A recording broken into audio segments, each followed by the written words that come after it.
बेहद स्वागत है जी सभी स्टूडेंट्स का। एक बार फिर हाजिर हैं जसमीत भाटिया जी, लैंडमार्क इमिग्रेशन के चीफ हमारे साथ मौजूद हैं। आज बड़ा इंपॉर्टेंट टॉपिक है। टॉपिक हमारा रहेगा यूएसए के इंटरव्यू में कौन से सवाल पूछे जाते हैं।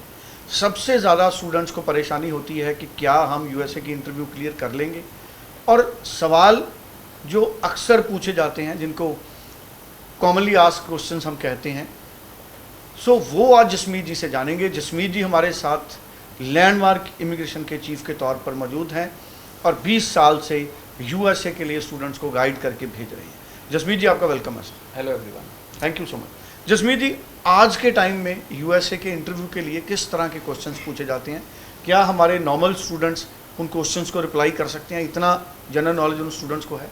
सो फर्स्ट क्वेश्चन तो यही होता है कि आपका नाम क्या है। और मैं आपको बताना चाहूँगा 10 से 20% बच्चे अपना नाम भी नहीं बता पाते क्योंकि उन्हें एक्सेंट समझने में दिक्कत आ जाती है। तो वो अपना नाम भी नहीं बता पाते क्योंकि वहाँ पे थोड़ा माहौल ऐसा होता है कि बच्चे डर जाते हैं। सो स्टूडेंट्स, आपका नाम, first thing they ask you how are you doing, what is your name. So this is something very very basic. So आपको डरने की ज़रूरत नहीं है। सो पहली बात तो यूएसए के इंटरव्यू क्लियर करने के लिए मैं सबसे बड़ा जो रोल प्ले करता है वो है कॉन्फिडेंस। सो अगर आप कॉन्फिडेंट नहीं हो इंटरव्यू क्लियर करने के लिए तो इंटरव्यू क्लियर नहीं होने वाली। सो आपका कॉन्फिडेंस बहुत बड़ा रोल प्ले करेगा। सेकेंडली, आपके financials, who is funding your education, this is the most important question which every visa officer will ask you when you are through with your introduction. So who is funding your education, कौन आपके पैसे show कर रहा है, and they can verify your financials also. So please be careful कि आपके पास funds genuine हों और वो वेरीफाइबल हों when you are standing in the US High Commission, because they will call you. उसी टाइम आपके सामने वो बैंक फ़ोन करेंगे और आपको वेरीफाई करके बताएंगे। अगर आपका पासपोर्ट भी वो रख लेते हैं तब भी वो कहेंगे wait for 2 minutes and they will verify your funds. Third सबसे इम्पॉर्टेंट है कि विच कॉलेज यू चूज्ड और university you chose and why, कि आपने ये कॉलेज क्यों चूज़ किया और क्या रीजंस थे।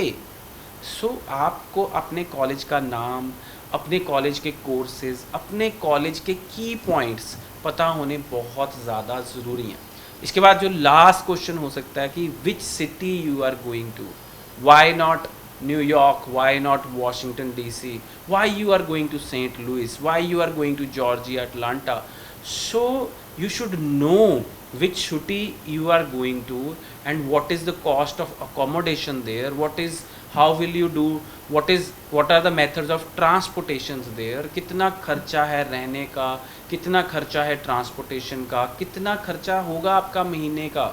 सो बेसिक चीज़ें वो आपसे पूछेंगे। सपोज़ अगर आप आज बॉम्बे शिफ्ट हो रहे हैं, आपको पता होगा कि मैं विले पार्ले में रहता हूं तो वहाँ पे इतना रेंट है, आप अंधेरी में रहते हैं तो वहाँ पे इतना रेंट है, और आपने ट्रेन लेनी है, आपने बस लेनी है, और you will use your personal car, और बॉम्बे में रहना खाना क्या कॉस्ट करता है, same things.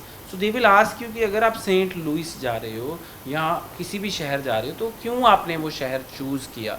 So students, this is really really important कि आपको ये बेसिक सवालों के आंसर आने बहुत ज़्यादा ज़रूरी हैं। और अगर आपको ये सब पता है तो यूएसए का वीज़ा 100% लगेगा। और सबसे बड़ी चीज़ यूएसए की वीज़े में मैटर करेगी वो है honesty.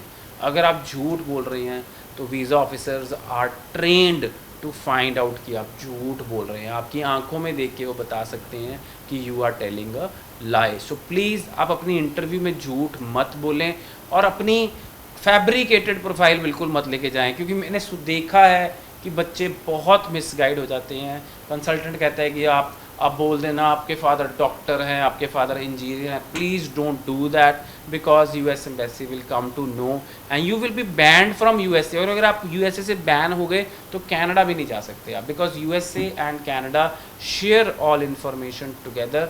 So be honest in your US embassy, क्योंकि अगर आप जितना ऑनेस्ट रहेंगे वीज़ा चांसेस उतने ही ज़्यादा हैं। आपने कहा कि कनाडा और यूएसए इंफॉर्मेशन शेयर करते हैं।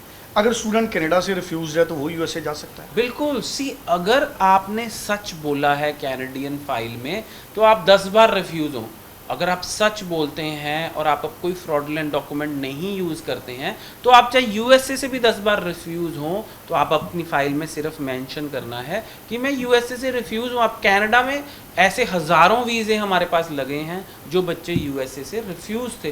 सो तो क्या हो गया, आपको यूएसए ने वीज़ा नहीं दिया तो कनाडा दे देगा। आप उस टाइम इंटरव्यू नहीं क्लियर कर पाए, बट आप इन कनाडा के लिए एलिजिबल हैं। सो कनाडा से रिफ्यूज़ हैं तो यूएसए की इंटरव्यू में आप कॉन्फिडेंट थे, तो फेयर सिस्टम है यूएसए का। यूएसए मिलके वीज़ा देता है।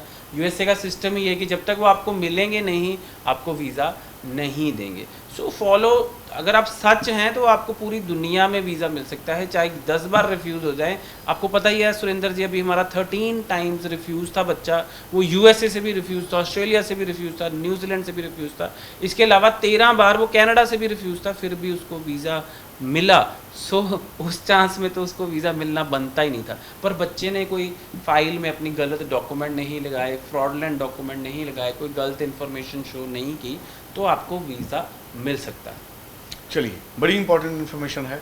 904139 904112 इस नंबर पे आप जसमीत जी से बात करके यूएसए के लिए अप्लाई कर सकते हैं। Thank you so much. Thank you so much.